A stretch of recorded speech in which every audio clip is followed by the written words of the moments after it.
சொல்வதெல்லாம் உண்மை. பொம்பளைங்களா இப்படியே ஏமாந்துனே இருப்பாங்களா? எத்தனை பேர் இப்படி ஏமாத்திக்கிற? நான் சொல்றேன் பொறுமையா இரு. மேடம் அவள சொல்றாங்க, நீ இப்படி பேசினுக்குற. மேடம் அங்க உட்காந்துக்கிட்டோமா?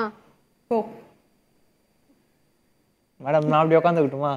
இல்ல நரேஷ், 3 வருஷம் கூட போய் இருந்தல்ல.